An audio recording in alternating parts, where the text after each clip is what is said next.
Hello বন্ধুরা, আজকে mother's day. আর অনেকেই ফেসবুকে পোস্ট করছেন যে হ্যাপি মাদার্স ডে। তো তাদের উদ্দেশ্যে কিছু কথা বলছি, সবাইকে বলছি না, সবাই কথাটি গায়ে পেতে নেবেন না। অনেকে এমন মানুষ আছে যারা মায়ের খবরটুকু নেয় না। মা খেতে পায় না, মা পড়তে পায় না, মা অসুস্থ বিছানসজ্জা হয়ে আছে। সেই সব মানুষগুলো ফেসবুকে মায়ের ছবি দিয়ে হ্যাপি মাদার্স ডে পোস্ট করছেন। সবাইকে বলছি না, অনেকেই আছেন এরকম।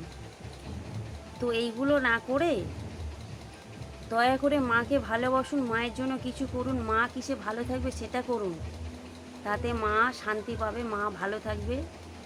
যে মা পৃথিবীর আলো আপনাদের দেখিয়েছে, তাকে ভালো রাখার দায়িত্ব কিন্তু আপনাদেরই। তাদের দেখছেন না, তাদের খোঁজখবর নিচ্ছেন না, আর অথচ সোশ্যাল মিডিয়ায় হ্যাপি মাদার্স ডে জানাচ্ছেন। তাদেরকে বলছি, এইগুলো প্লিজ দয়া করে করবেন না। মাকে ভালো রাখুন, মা কিসে ভালো থাকবে সেটা দেখুন। মাকে ভালোবাসুন, তাতেই এই দিনটা সার্থক হবে। বেকার বৃথা সোশ্যাল মিডিয়ায় ছবি পোস্ট করে কিছুই লাভ নেই, শুধু মানুষের সিম্প্যাথি আদায় করবেন, এছাড়া কিচ্ছু না। যদি ভুল বলে থাকি ক্ষমা করবেন, আর যদি ঠিক বলে থাকি সবাই ভিডিওটিতে লাইক করবেন এবং শেয়ার করবেন। টাটা।